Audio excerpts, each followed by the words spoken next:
should be live. Come one, come all. Nothing but love, nothing but respect. You know what we do, what we don't, what we is, and what we is here today bringing you guys and girls One Piece chapter 1092. Also, thank you for the sub, Jared Keith. Much appreciated. Yo, we're here. We're keen. We're excited. It has been a minute. It has been a red hot minute since we have had some One Piece content. We've been having breaks like crazy at the moment, and I'm swapping up this week. I apologize. I'm sorry. We're going off OP scans. That being said, if you haven't read the chapter and you want to read the chapter already, the link to the chapter will be in my Discord. Check the link tree in the bio and all that good stuff to get over there. But now that you have, we're going to be getting into some of the greatness and some of the fun that is One Piece. That being said as well, for those of you that haven't already, if you are checking out the link tree in the description down below, the link tree will take you to things like my Discord, where you can join and talk anything anime and manga related. It'll take you to my Twitter, where I post when I'm going live and stuff like that. It'll take you to my Twitch, where I do gameplay content. It'll take you to my TikTok, where I, over on TikTok, I do a bunch of short form content. Started doing a few more lives over there recently, so go check out that greatness over there with that. And last but not least, there is an option at the moment for PayPal. That PayPal that's there in that link tree is specifically for video requests on TikTok and stuff like that. There's no set prices or anything like that as far as I can remember. Just, you know, if you want me to do a specific video talking about a certain topic and you feel like it, that's over there. That's always an option for you guys and girls. That being said, we're going to be picking up the greatness. Because of time zones, I don't know if anyone's available directly to talk about the chapter as soon as I finish reacting to it. But we will definitely try to get a discussion going for this. If it's not today in this video, it'll be over the weekend. That being said as well, I've also got my nice cup of coffee here to keep me awake, because I'm running on no damn sleep as usual. So, I've got everything that I need. I'm going to get into the greatness that is One Piece. Let's go. Let's go. We're picking up chapter 1092. The Rampage Incident of Tyrant Kuma in the Holy Land. Huh. I'm not going to lie. I was fully prepared for a Luffy vs. Kizaru fight. But based on that, I kind of feel like we're just going to be hanging out in Marijoa now. So, I can't say I'm mad. I'm just kind of... that just took me by surprise. Cover page request. Giant remoras being attracted and leaning on Jinbei from pen name Constricted One Wing. Yo, look at Jinbei. He's just getting all hugged up. That's kind of cute, isn't it? Is it a little cute? Little cute? Maybe? No? Am I just weird? Oh. Yesterday. So this is a flashback. We're going into a flashback. Yesterday. Marijoa. An unusual event. Even at the Holy Land. He finally climbed all the way here. The invincible slave Kuma has returned. Soldiers, go forth and stop him. We can't restrict him. Yo, look at the knights. Marijoa is getting... Like, Mary Jo's pub is getting their shit ran at the moment. And I'm happy about it. But they are just getting absolutely folded at the minute. He's trying to go somewhere. Oh, wait, no, that's not it. Okay, that's what I'm talking. So, Kuma's not replying. He's just going, all the Celestial Dragons. He's trying to go somewhere. Ursa's shock. Yo, that is happening way too close to him. Are we gonna get... Oh, nah. Nah, I'm not prepped for this. If I get to see him or one of the Gorosei show up against Kuma? No. Look at the damage it's done too. It's destroyed the castle where Bonnie was, like at the time of the reverie, right? Like that bridge and gate section. It's just absolutely obliterated that. It's left a huge crater in the ground, and it looks like it's almost like the shockwave's almost bending Marija, like the actual Pangea castle itself. I was gonna say Marijoa. Ha! Step. What are you doing? The other day it was the Revolutionary Army. Oh! Young! It's Akainu! Oh! Oh, no way. We're getting Akainu fucking move. That... Nah. How? How is this not what I wanted at all this chapter, but somehow better than what I was wanting? I hate how Oda fucks with my emotions like this. This is becoming quite the historic destruction event, or destruction incident. Kuma. My man's face is shaded out, and he's got the goatee. The move nobody expected. Fleet Admiral Sakazuki! Ugh. What a useless bunch of soldiers. Hey! Akainu! I ordered lobster for dinner the other night, but... it's the first time this has happened. What will become of the food supply here in Marijua? Hey! Leave that matter aside for now. I'm injured. That tyrant Kuma, he's nothing but a slave. Hurry up and execute him. Yo, so all the Celestial Dragons. Yo, and it's going to be really important looking at them here. Because they've got some very unique... they've got some very unique designs. Hello. So they're all just asking Akainu for, like, assistance. They're even attacking their own guards. Akainu's sitting there just dead quiet. Right? Like, the only thing on Akainu's mind right now is fucking Krillin's forehead. Right? That's the kind of, like... that's the level of shit Akainu is given in this moment. But, yo, look at the rat design. Like, the mousy features on some of these Celestial Dragons here. This one with the black hair, to his left, that dude definitely has, like, a mouse feature.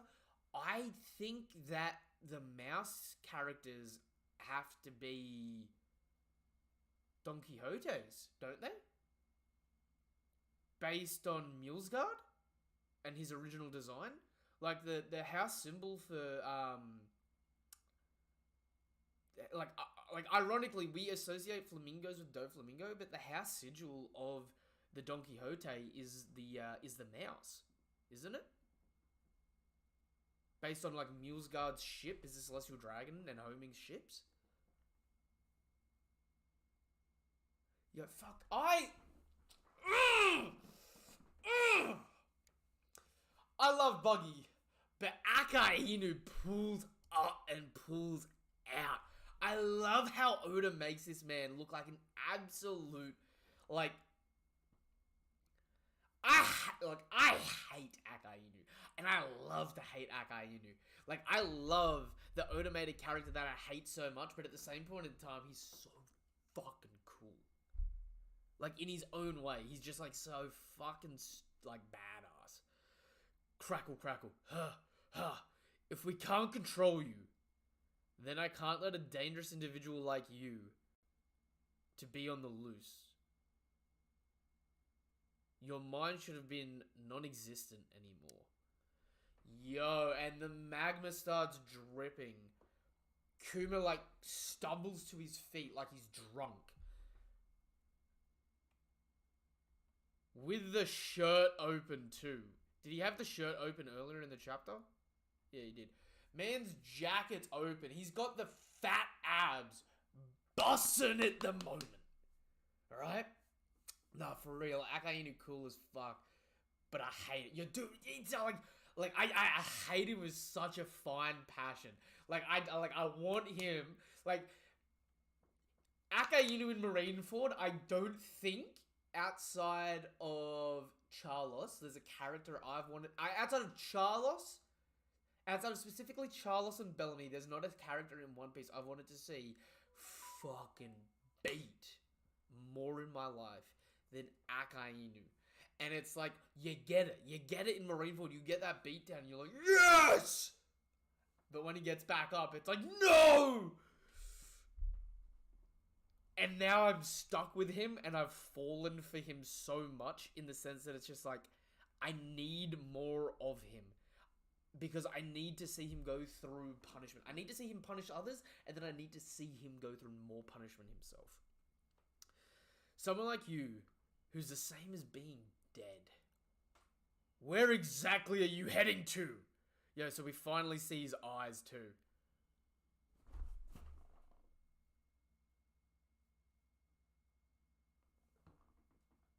No.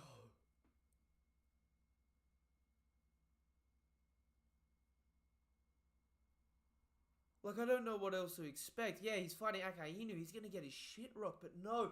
He hellhounded him!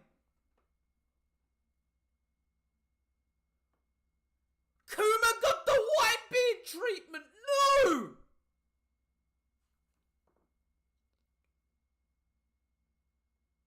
Partial face melt too. Like, pretty much what Whitebeard copped. But the man's cybernetic. Seems like you still got blood flowing inside you. And his blood is boiling off the side of his head in a big tuff of smoke.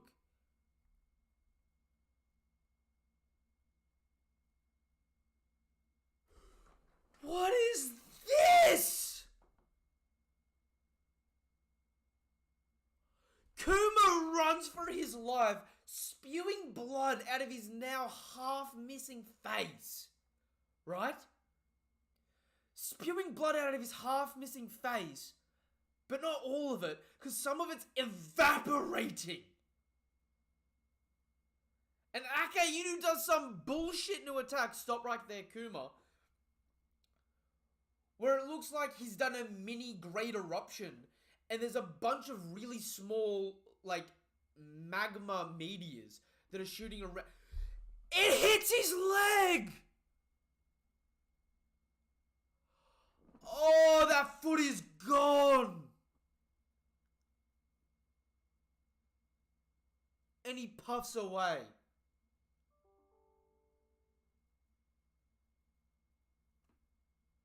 No. No, the chat lag is crazy right now. Sorry, man. Wait, hang on. Can I fix the chat lag at all? Hang on. Is there something I can do with the chat lag at the minute? I don't know if there is or isn't.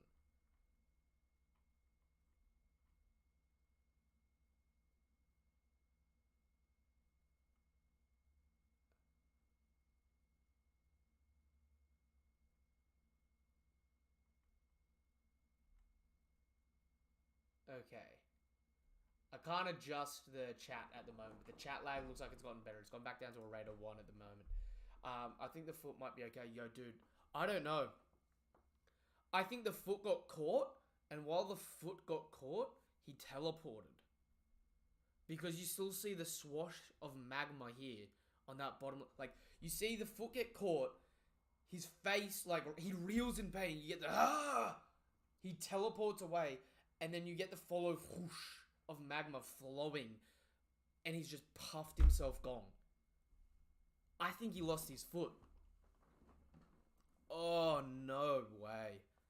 And Akainu's still just thinking of Krillin while grimacing. Kuma popped away too quickly. I don't know, man. It looks like his foot's caught in it. He feels it, reels it, pops away. Maybe. Maybe it's just a little singed. You can howl. Oh my. Oh, we're getting a Bonnie flashback too. So this is after Blackbeard captured her. You can howl all you want, but Kuma's mind won't ever come back.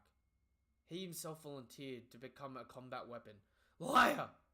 There's no way he would volunteer to that. There's just no way. Hey, where's Kuma? There's just no way that he would leave me behind. Don't tell me he gave you the slip. And you call yourself Fleet Admiral? You're just a puppet now. Who has lost everything, including your will and your mind. So where are you headed off to?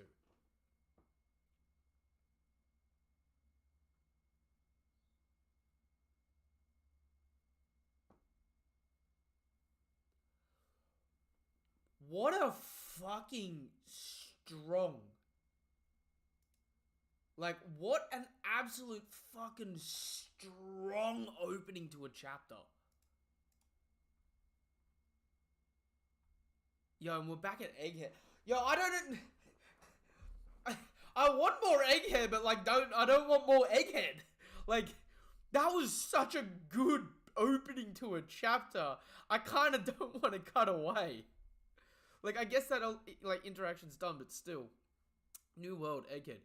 Gwah! Destroy all the sea beast weapons. So the ships have made landfall, but some of the ships are getting sunk as well. So we see 1, 2, 3 ships have sunk at the front, but they've like sunk on the shoreline. So as they're sinking, they're like landing on shore. You got the Mark IIIs blasting the sea beasts. So 4 of the sea beasts are down at the minute. Plus there's the 4 that the Vice Admirals took out last chapter. So that's probably all the sea beasts done. We've arrived at the Fabio phase. Occupy the island. Yo, so we've got... Okay, so they've all made landfall now as well. Admiral KIZARU has broken through the Labo phase located above the clouds. Straight into Gear 4! Oh, yo, Snake Man! Fucking go. Let's go! Whew! Alright. I'm excited. Guys, I don't give a shit about the Admirals, realistically speaking, right? But I gotta say, out of the OG3 Admirals, I probably fucks with Kizaru the hardest. That one moment Blackbeard tried to negotiate with the Navy and got Akainu treatment. Trust me, you want more eggheading, bro. Oh, don't be saying that, man. I'm getting too excited. Oh, alright. So what's happening here? You certainly are the one who defeated Kaido.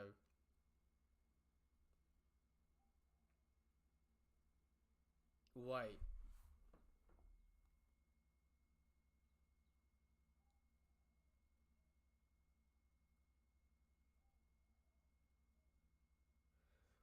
No fucking way.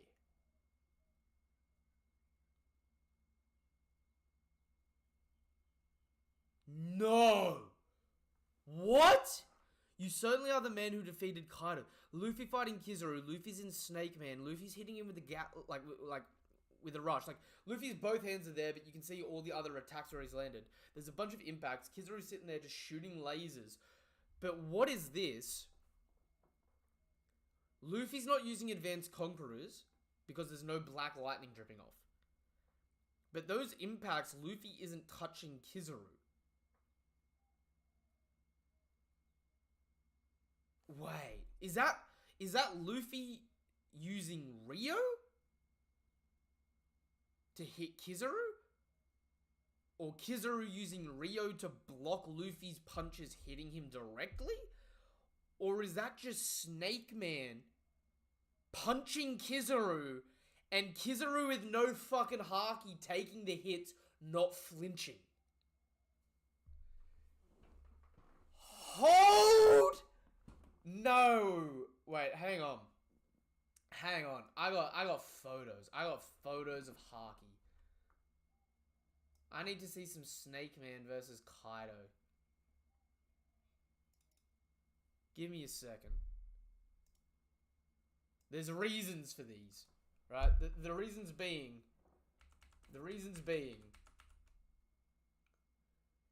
See, when Luffy just uses uses Conquerors, you get that thick black lightning coming off those hands, right? But when Luffy uses Rio, the line work is significantly different. Because it's not just the impacts, but you normally get the circle made from concentric lines, right? Pardon the clicks. I'm just like scrolling through 100 photos of this. Yeah. So when Luffy uses Rio, you get the concentric lines most of the time. Not all the time. Like if we get an extreme close up, no. But when Luffy's punching,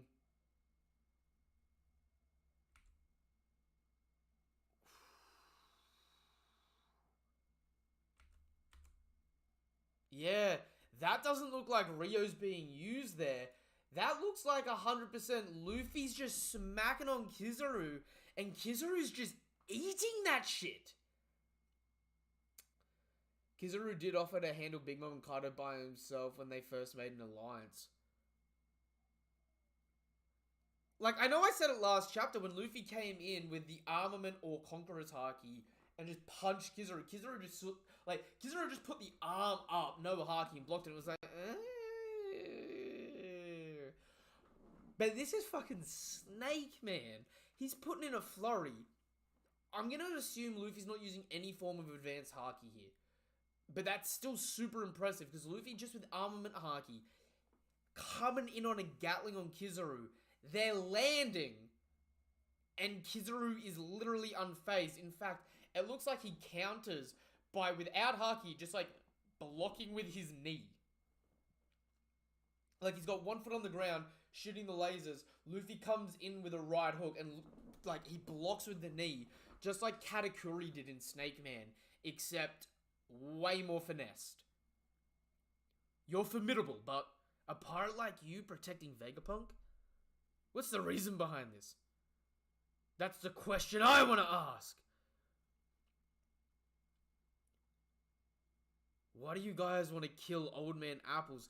And again, it looks like Kizaru's just there, just shooting lasers out of his hands. Kizaru has not whipped out any Haki yet.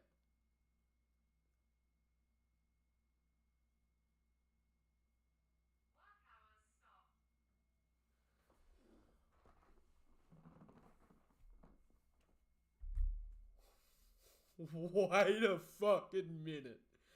So Luffy's coming in. He's got two right hooks and a left hook. The left hook misses. Kizaru phases around it, turning into photons. I've said this in the past. I'm going to say it again. Mobility plays a huge factor in speed. If you've got two people that are the same speed, but one person can only maintain that speed for like a 20-meter radius, and another person can maintain that same speed for a 100-meter radius, the 100-meter radius dude's going to look a hell of a lot better. Kizaru turns into photons. He's gone. He's a fucking star in the night. Luffy, shocked. Huh? How far did he fly away? Kizaru sitting back above the cloud line behind the fleet, just like, ooh. Obviously, I don't want to kill him. I've known Vegapunk for a long time. So Kizaru gets back.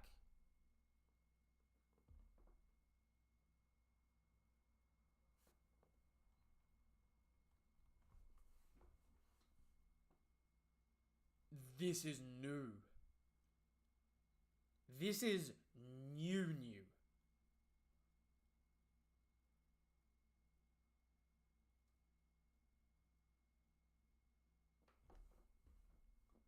Speed is power.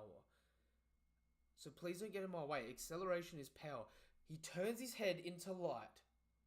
Like the Yasakani Sacred Mirror. Sorry, not the Sacred Jewel. The Yada Mirror. But it's a straight line. Turns his face into light. That light is coming in. Or like he's producing the light off his face, turning his face into photons, right? He makes a clear beam of light. The light is coming in clearly at the speed of light. He starts moving his body through this light because the beam of light he's made is thinner than his body. He starts making his body move through the light, and then goes acceleration is power, and then starts to outspeed his own light.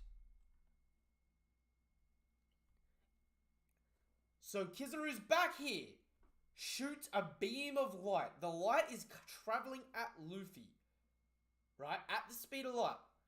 Just before the light hits Luffy, Kizaru travels the entire length of the light, faster than light, and follows through with a full-blown Logia kick made out of light, blinding Luffy and getting a clean face kick in.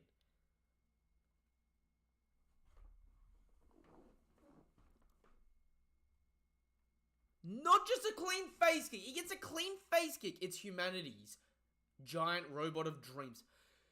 Sends Luffy flying through the Vega Force 01, completely obliterating it, and shooting Luffy into the Labo phase, where he just explodes.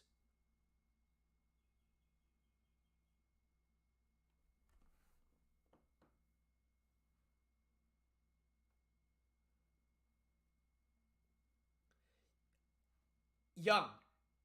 For all those fucking, like, oh, I've been on record for years. Right? But Kizaru shooting a beam of light,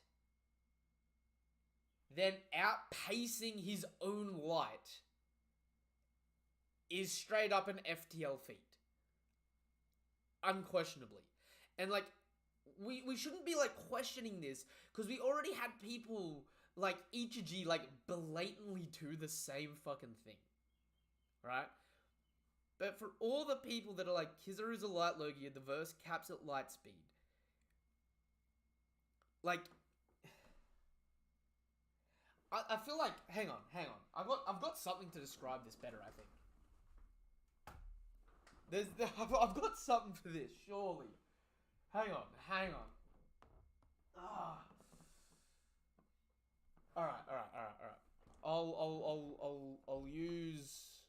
No. I've got nothing here as a visual. I've got my air conditioning controller, right? Say this is the beam of light, right? Look at this, right?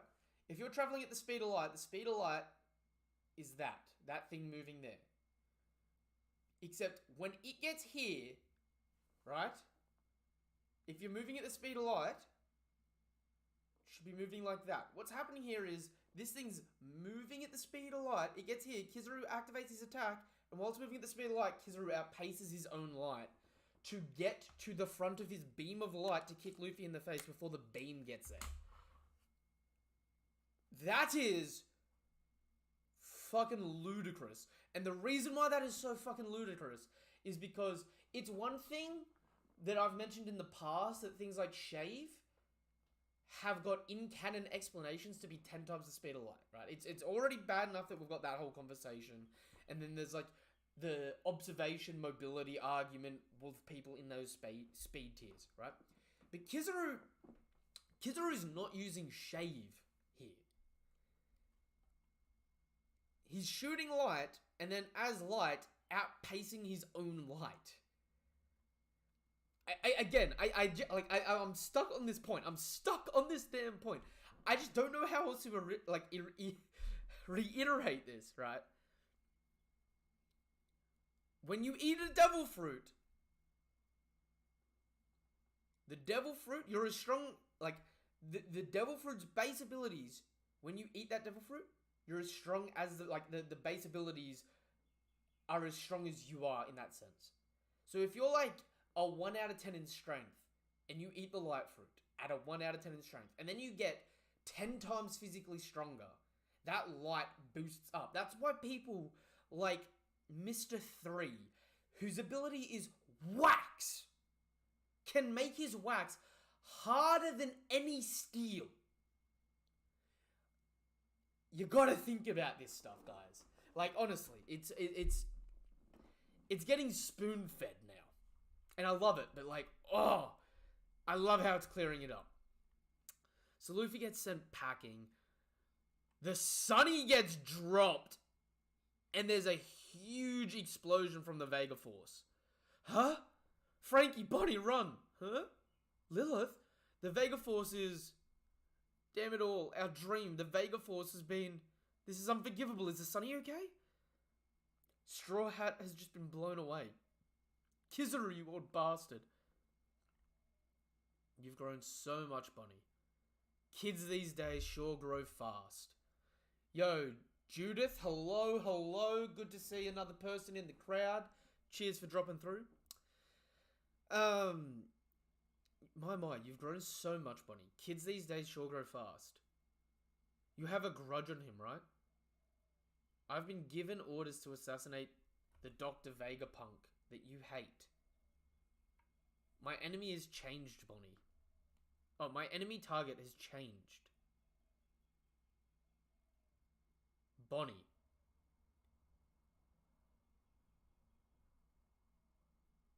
Wait. My enemy target has changed. Bonnie. Trace death thrust. Whoa there. Aside from my mission targets, please don't make me hurt people I know more than I already have. And Kizaru puts her down with a speed of light kick to the back of the dome, sending her packing. No. Over there is the... And she gets sent into the labo phase, like, barrier. She gets blasted. Boom. Yeah, Bonnie. Damn you. Radical? Huh? Where'd he go? Don't tell me Stella is in danger. Command room, come in.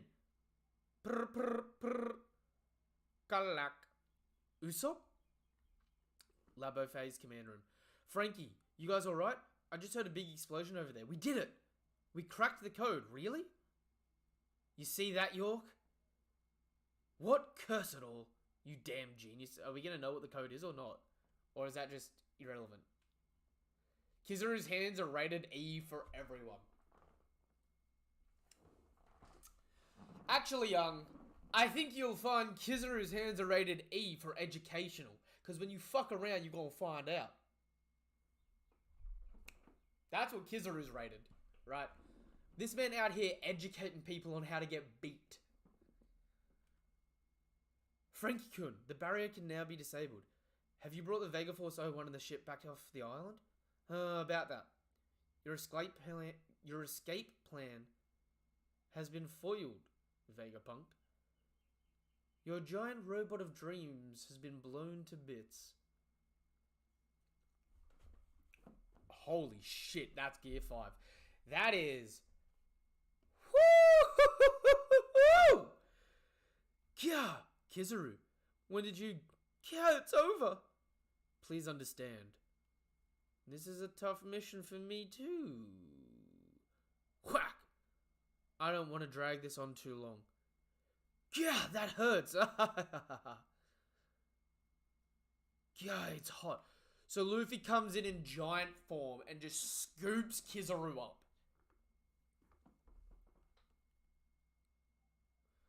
It finally appeared. So this is the rumored... How dare you send me flying all the way down? I've crossed the barrier 2 times. I thought I was gonna die. Wait, I've got to zoom in on this. What is this? Chapter 1092 end. No breaks. The eyes glow mysteriously. So the robot awakens. What the shit?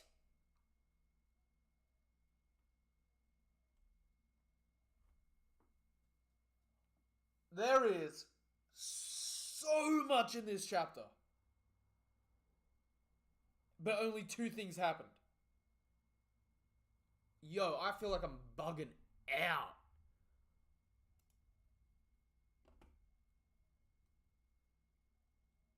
Yo. Tell you what, I'm gonna hop in the Discord live chat. If anyone wants to come through and talk about the chapter, feel free. It awakens to the drums. Does it?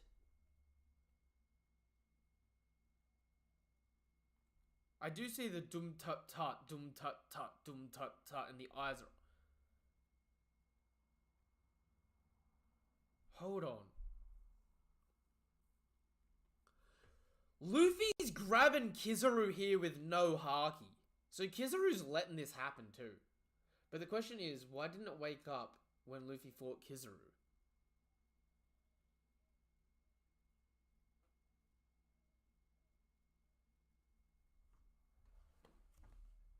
Do you know why?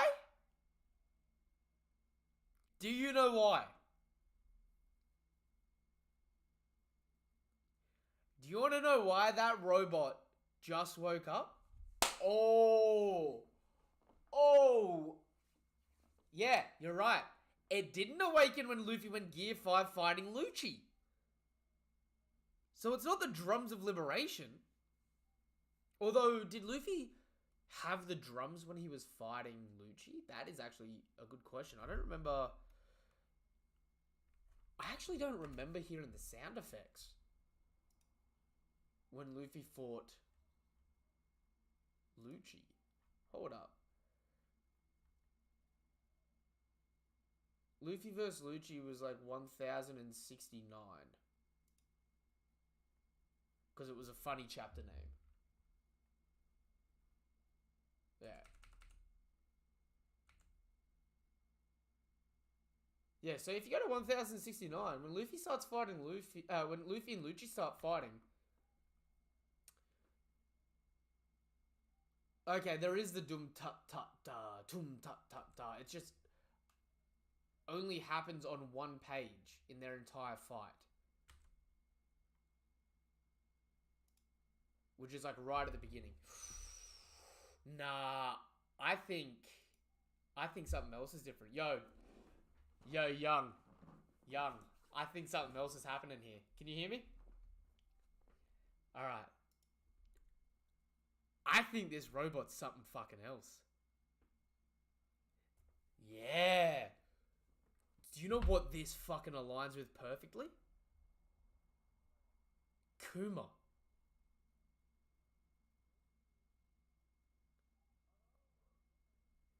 Because the chapter opens with Kuma yesterday bailing from Marijua.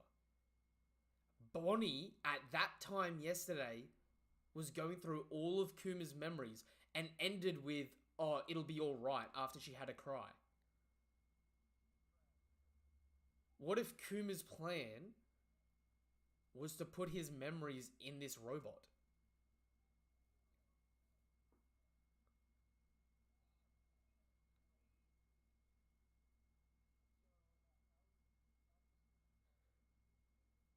Because I'm just thinking, like, it's all, like, all the things that are being linked in Egghead right now, right?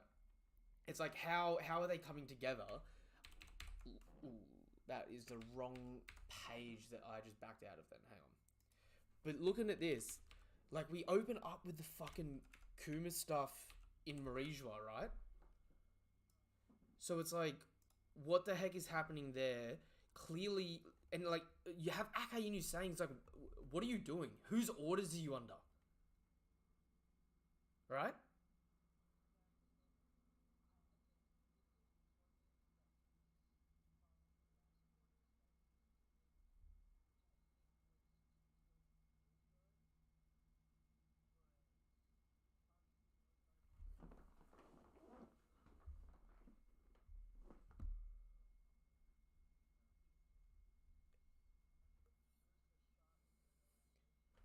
Well, do you know what's also possible?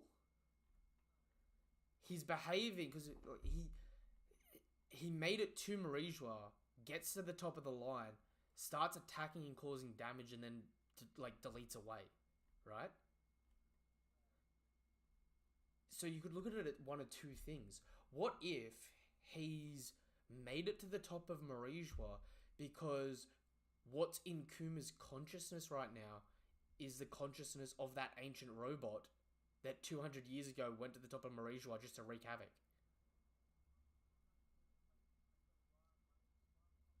Yeah. And it was waiting for his memories to be activated for the robot to start to wake up. So, like, Bonnie activating the memories started like a countdown for him to, like, reawaken.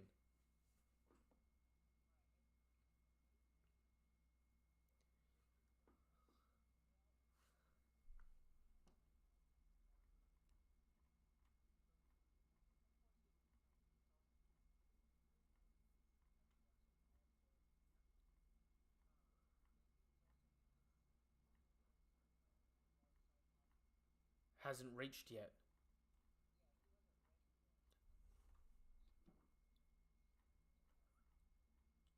Do you know what? Do you know thematically why that works even better? This arc is very reminiscent of, like, pre-Marineford. So this is kind of like the Sabbaty moment, right? But it,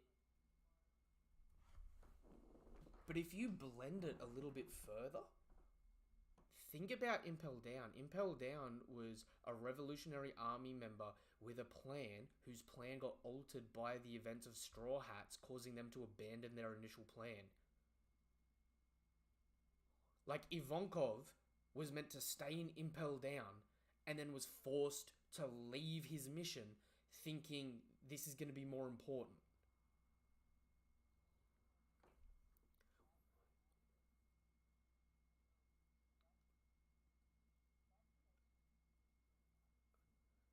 Because that would be a good parallel, and it would also make Bonnie, like, crying away and being like, "It's okay, I'm better now." Because Luffy was like, "You were crying yourself to sleep last night. You no longer want to kill Vegapunk. What's happened?" And she's just like, "No, I'm fine. It's fine. Don't worry about it."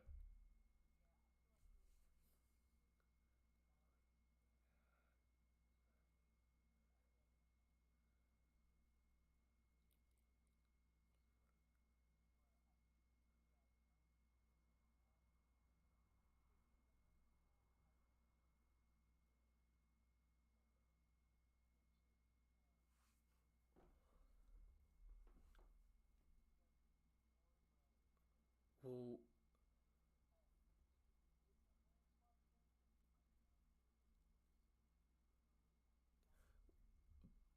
but he would, but if he's in the, like, because Kuma can remove any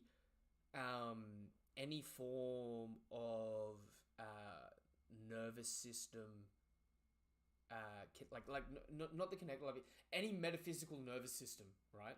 Like, that was the way they explained it. So it's like memories, all that sort of stuff, feelings, right? All of that transfers it over to this robot. We may see what some of the ancient technology actually was like in one of their own functioning units, because Kuma would essentially have gone from Vegapunk's version of their technology being a pacifista to an actual ancient kingdom weapon.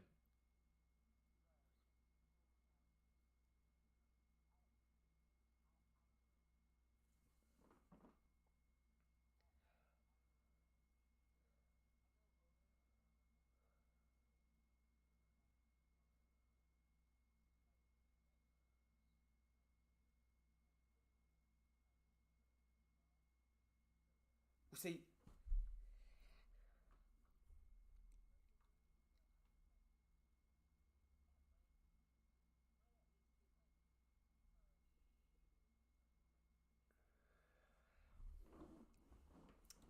do you know what I'm thinking is going to end up happening?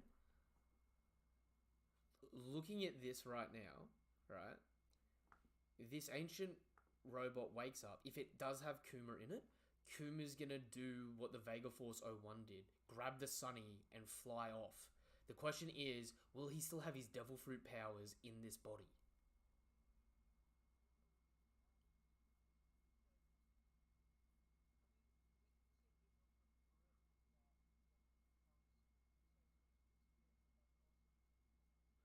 The revived fruit. But then you could make the argument that Kuma's original body's dead in the sense that it's a cyborg.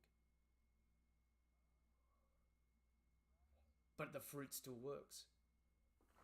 So if he can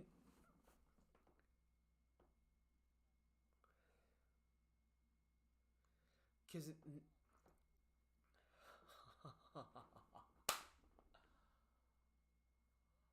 yeah.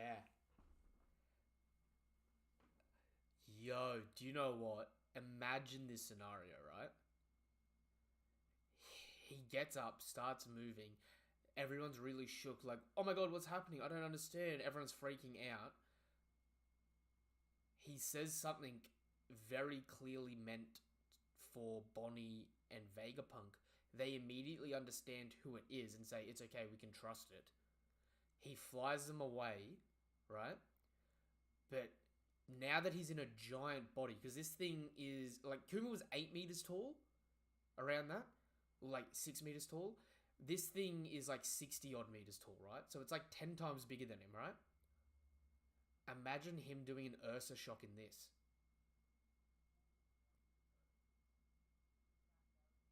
So he could use that to create a path through the fleet.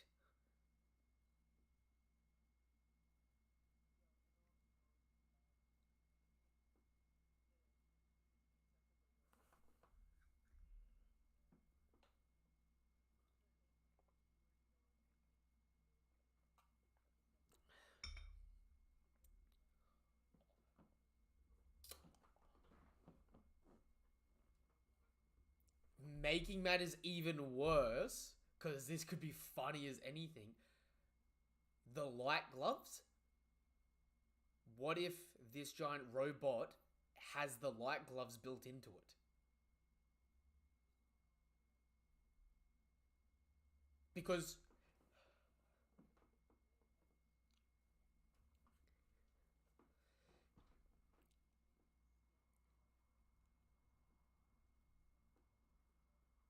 if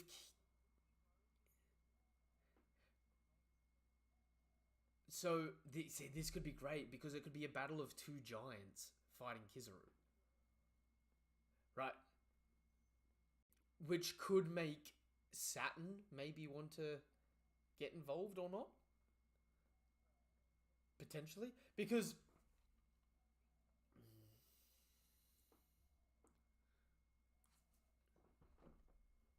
yeah, yeah. Oh, yo, I see puzzle pieces falling in line here. Because the scariest thing about that is as well, right? I've already thought long and hard that there's potentially a tsunami coming to the island based on what's happening in the rest of the world, right?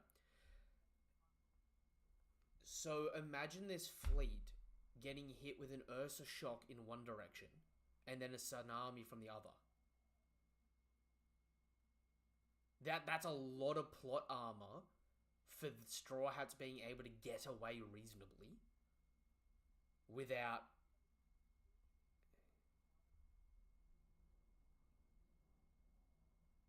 So depend because oh, because looking at this robot looks like very Viking-esque as well for a robot. It's coming. I reckon it's coming to Elbaf, which is the next arc. So if it's Kuma, picks up the Sunny, paws away after creating an opening, and launches us super fast. Like at the end of Sabody, when Kuma fucking pawed everyone away, and they all went to where they needed to go.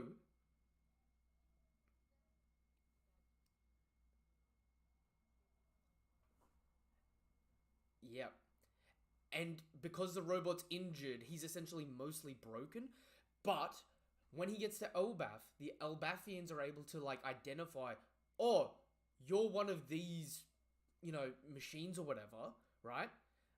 We know a little bit about you, because from the giants' perspective, it would only be their great grandparents' era that these giants exist, like these robots existed. Because you've got like Mount Bid and Fall Bid who made it to 350, right? Triple that, that's like 1050 years ago. So like in the great grandparents' era, there would be giants alive that would have recorded history in Elbaf of this era in some capacity.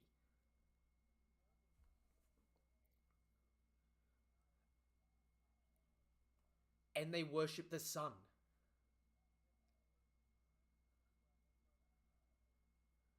Fasting.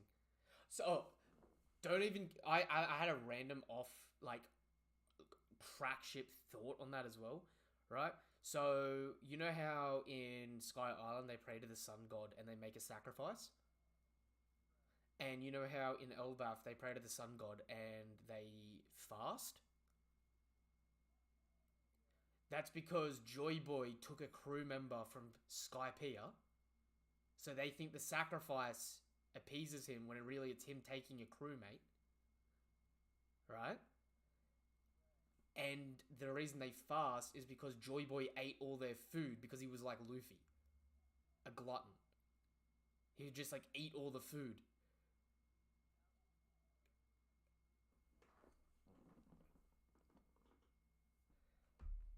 Share their food. Yeah.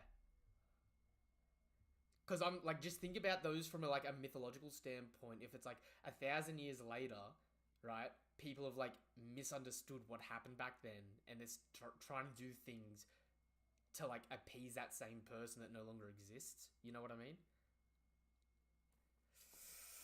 Oh, yo, this chapter was wild. I've got to go back to the beginning. The Akainu Inu stuff. Like, I was not expecting Akainu. Inu.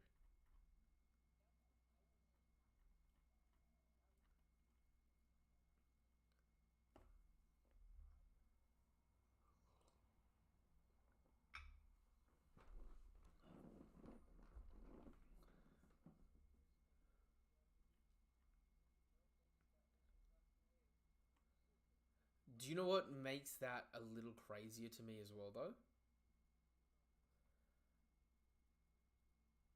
Last time we saw Akainu, he was saying, like, wherever the pirates come from first will attack in full ferocity, right? So the first pirate that came to him was obviously Kuma, who's, also a revolutionary, whatever. But with the whole situation and all the celestial dragons now leaning on Akainu for food and solving their problems, I am really tentatively wondering what's going to happen to Akainu, in the sense that, like, his absolute justice would feel like it doesn't leave a whole lot of room for those celestial dragons in a weird way, which is why this chapter, every time the celestial dragons address him personally, he doesn't respond to them.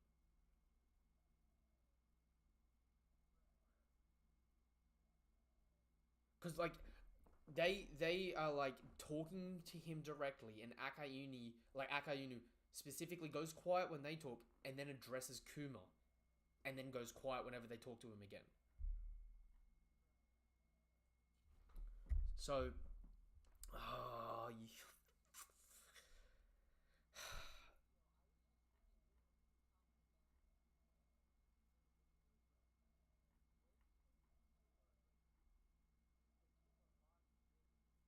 I think so. You know how Kizaru could. You know how I think he's teleported to Egghead. Because you know how Kizaru could maybe get into the Labo phase because he's got that like light speed travel, like he can just like blip up. Kuma can do the same thing, right? And so, if off screen he leaves Marie, so okay.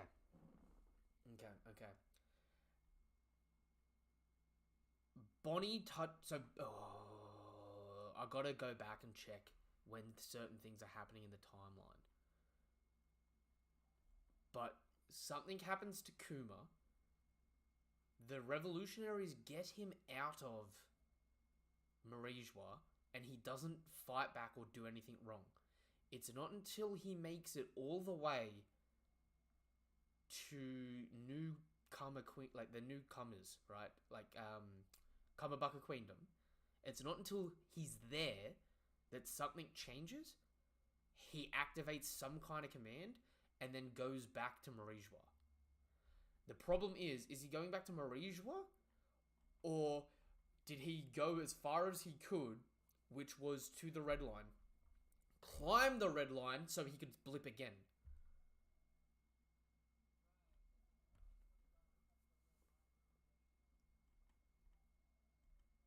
Yeah.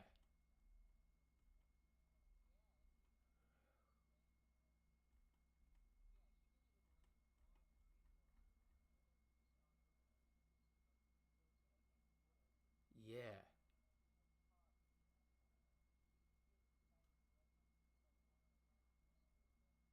Yeah.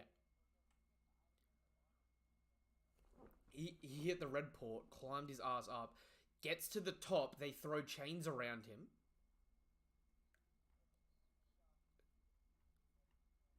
And then immediately blips.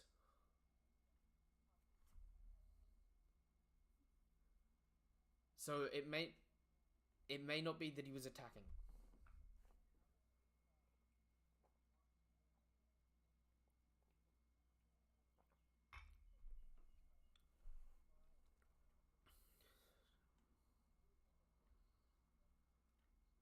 Mm. And the thing is, with with him just shooting his way straight to Egghead, right? He can bypass the defenses because of his blipping abilities, but there's also there's the 50 mark pacifistas and the ancient robot. There are and you know the seraphim and stuff like that. There's plenty of other Kumas or Kuma-esque things that he could arguably use his abilities to swap his consciousness or nervous system into.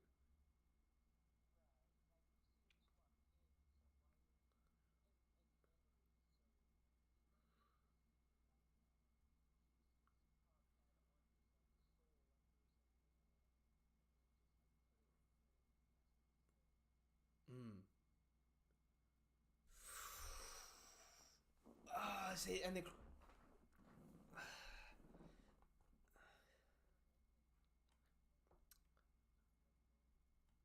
or there is something better yet that we haven't thought of. Punk Records is Vegapunk's brain, right? How do they upload to it? They would have to upload their own memories, right? Which would be based on the research Vegapunk did on Kuma being able to transfer those intangible things. Kuma's consciousness could arguably be technically just like floating around saved in Punk Records in some capacity as well. Like a download of his consciousness. Like a save file. Yeah.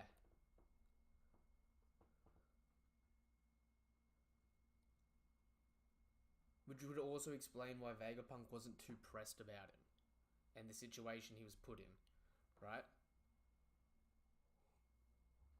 Which is what. Which is also why he said to Luffy, he's like, this is the last time we'll ever meet again, because he wasn't expecting to ever meet Luffy again, but he was expecting to, like, get his consciousness saved for a while.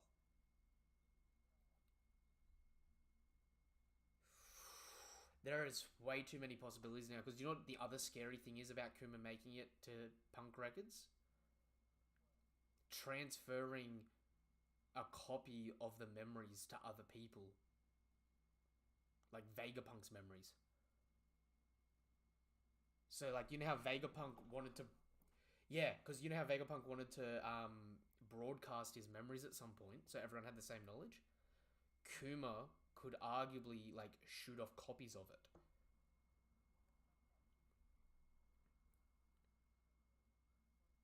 Yeah.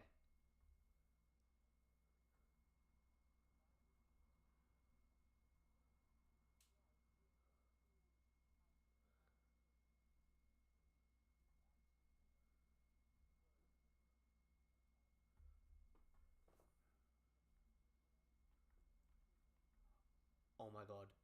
I'm an the idiot. knowledge of the poneglyphs around I'm an like idiot. a second time. But I just how realized your so? voice wasn't coming up on the stream this entire time. I've just unmuted you on the stream. I'm so sorry.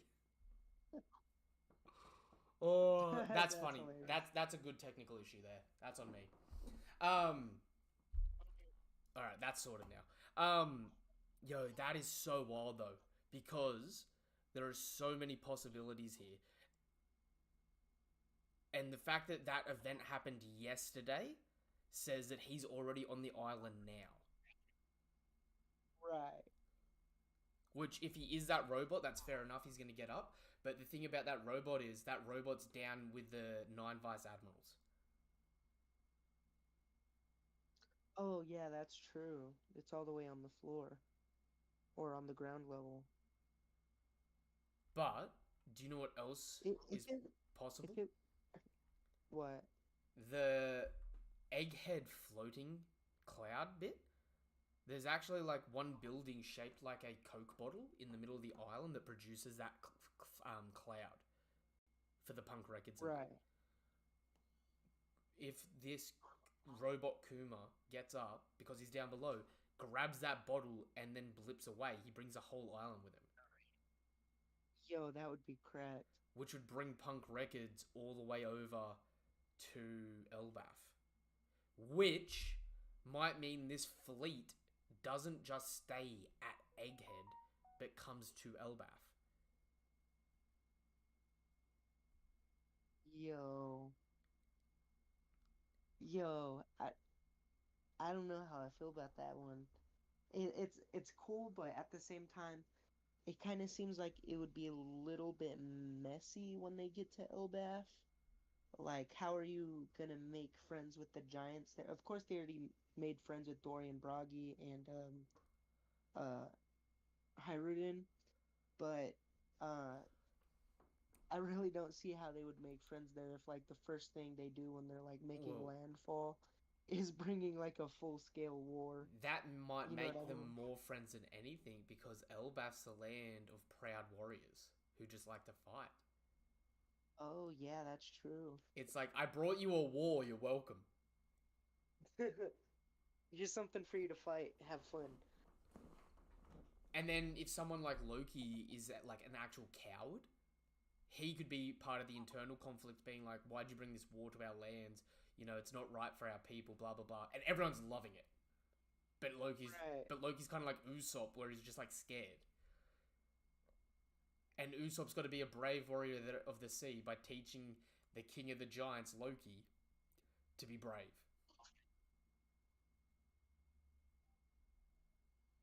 There could be some crazy shit like that, like teaching Loki how to lie to himself so he can just go out and look brave in front of everyone else. Right. Yo, That would I, that would be pretty cool. I like that. what are your thoughts on Luffy versus Kizaru here? I think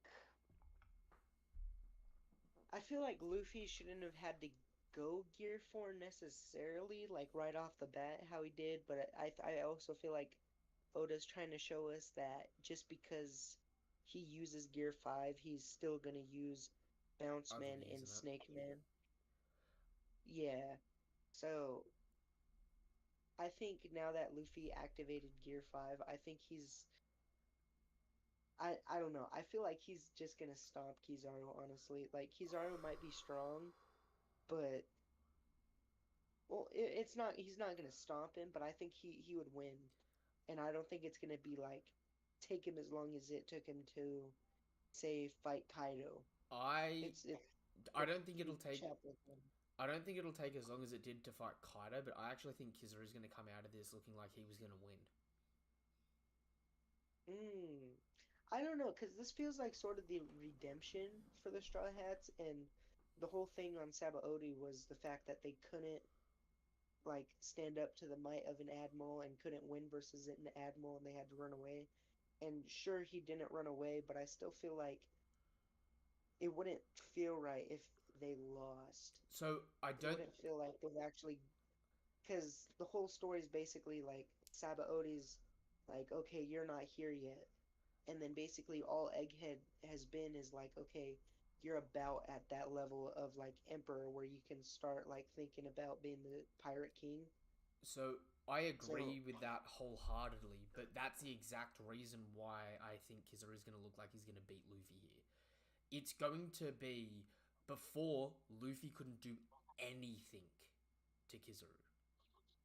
Right. Like, their entire crew relied on Rayleigh and lost to one of his subordinates. You know what I mean? Yeah. Whereas here, it's gonna be like Luffy's actually like pressing Kizaru to make Kizaru actually whip out stuff that he didn't even use against Rayleigh. Right. And then, so like the way I'm looking at this right now, right? Luffy's fighting Kizaru. Kizaru's not using Haki here fighting Luffy. So Kizaru with no Haki is apparently physically equal to Gear 4 Snake Man with Haki. Right. That is crazy, Yeah, that's pretty correct. right? Not to mention he's got like the crazy mobility with his fruit and stuff like that. What I think is going to happen is Luffy, and this chapter ended with Luffy going Gear 5. Next chapter, Luffy's going to start memeing on Kizaru pretty badly.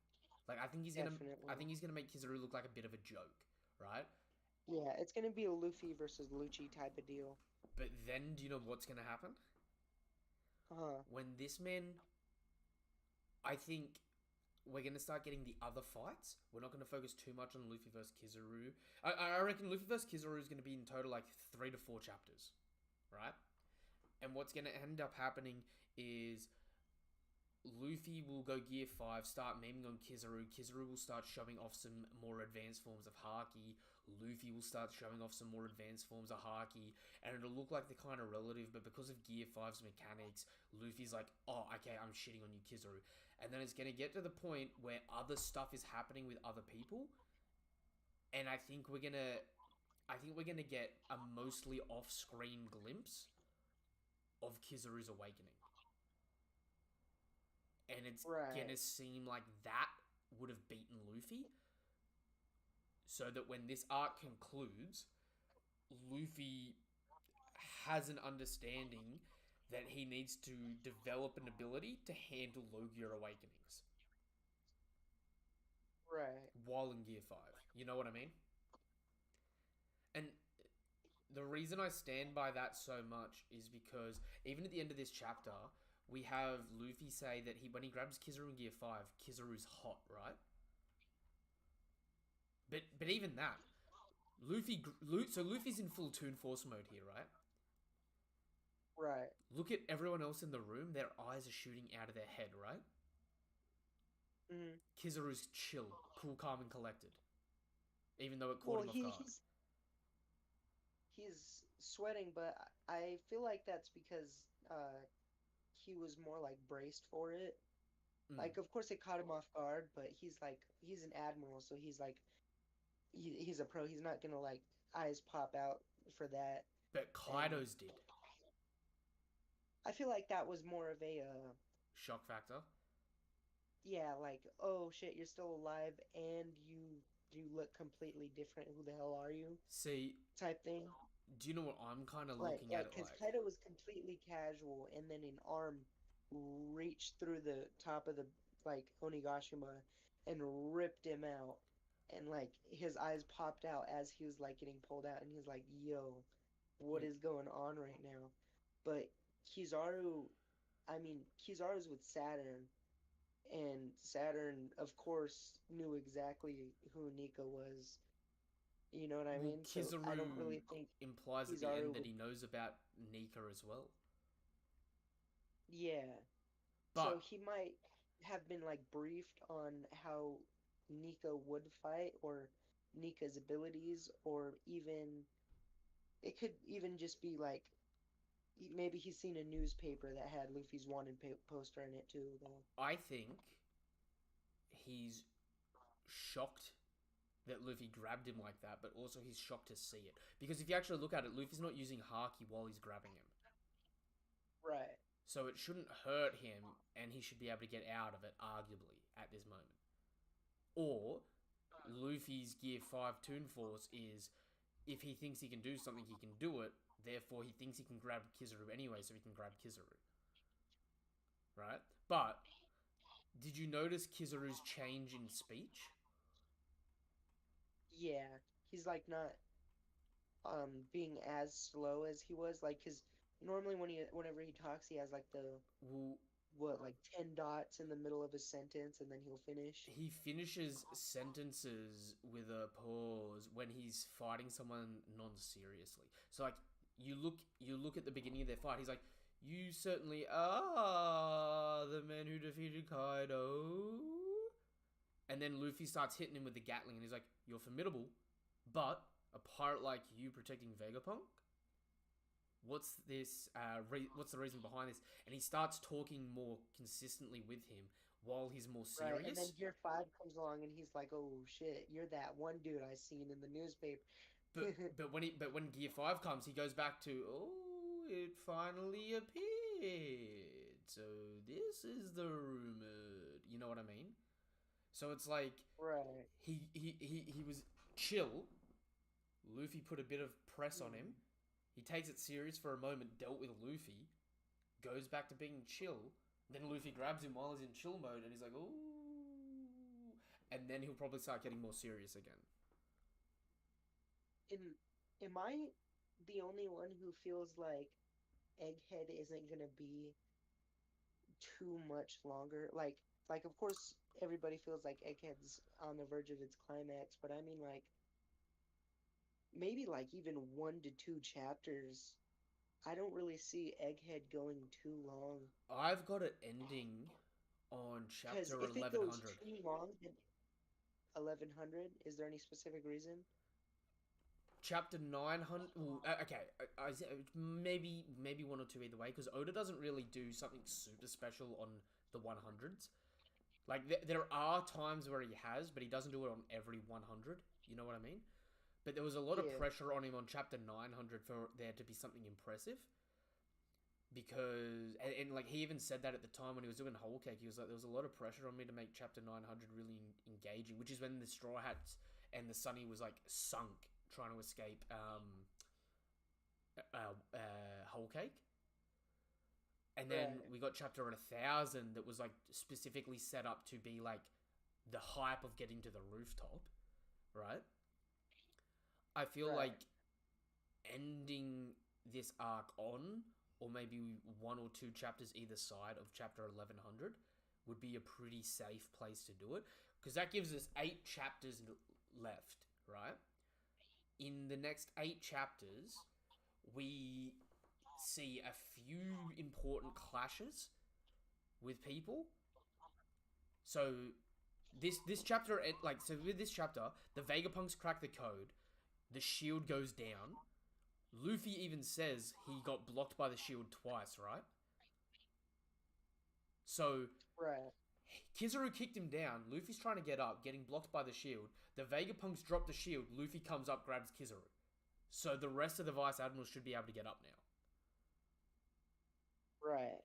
right?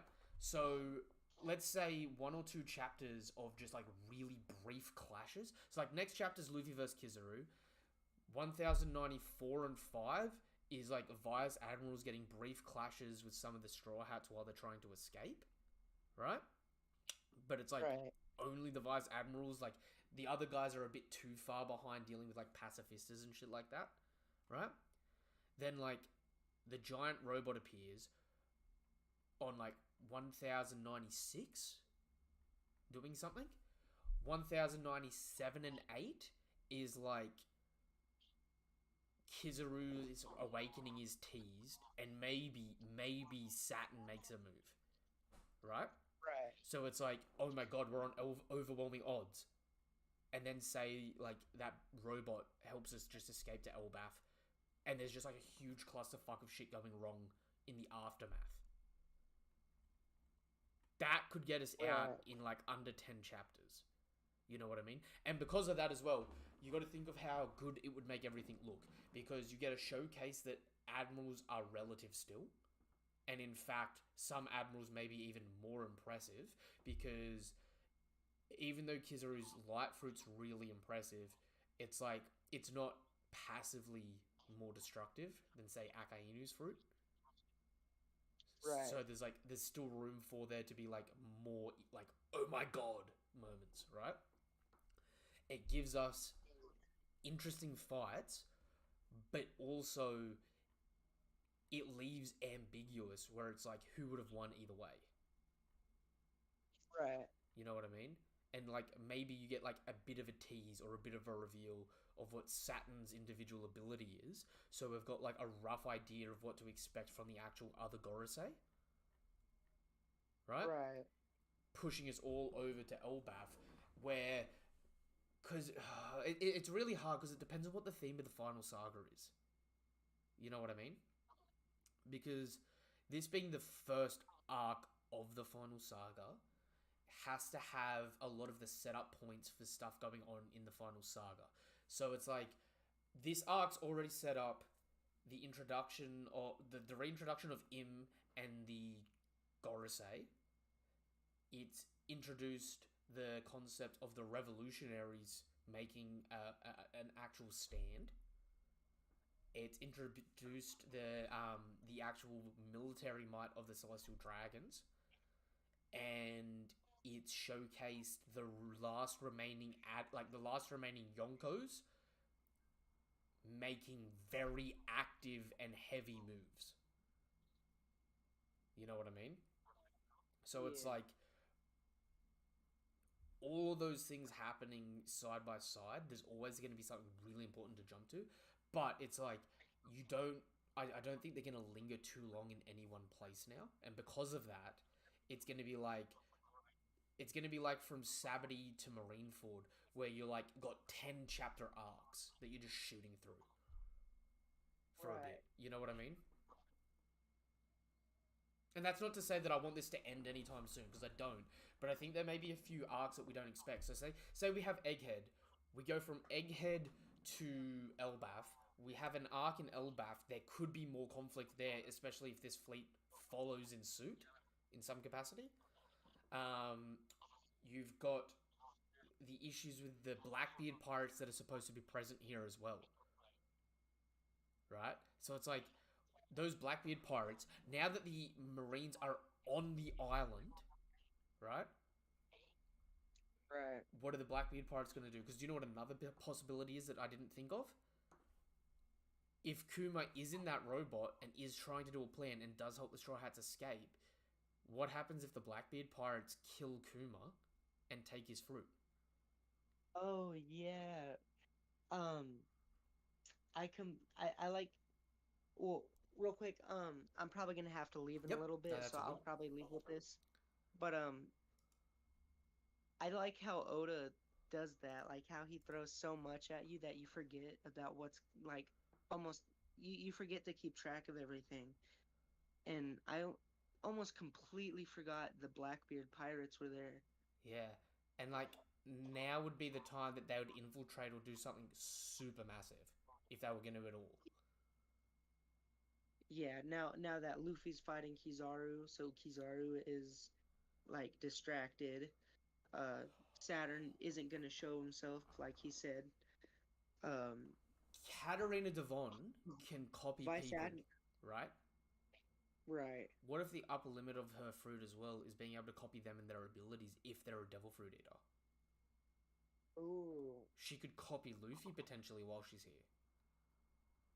that would be pretty sick. Or do you All know? right, bro. Okay, I'm last gonna thing. have to leave, bro. Last thing, All because right. I'll leave you on this and I'll wrap the stream up here because we'll do another discussion over the weekend or something, right? Katarina Oh Devon yeah, I'd be down. comes in contact with Luffy here. She now gains the ability to turn into Luffy. The Luffy at Fishman Island is Katarina Devon that destroys the island. Yo, yo, that would be crazy.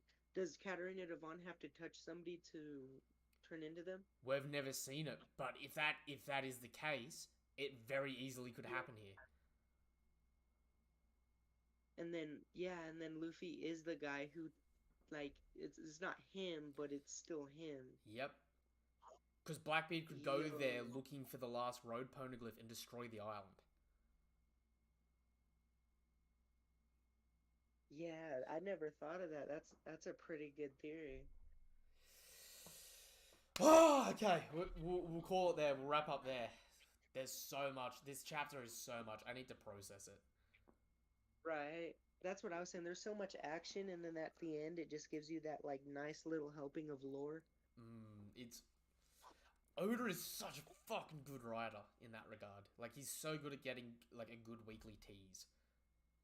Right. He knows how to satisfy all of his fan base at once. Mm. Even if you don't like the action, which I've seen people who watch One Piece that don't really like the action, even if you don't watch or like the action, you're gonna like the lore drops and the mystery and stuff that's going on. The mythos is insane.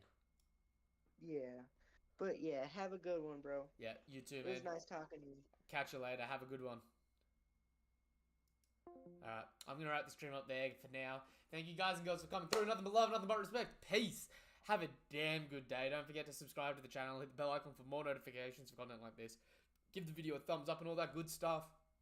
We'll get over talking about the chapter over the weekend and all that good stuff. I'll probably go live on TikTok talking about it too. So be sure to check that stuff out. And yeah, give the video a thumbs up, subscribe to the channel and all that good stuff. Check out the link tree in the comments.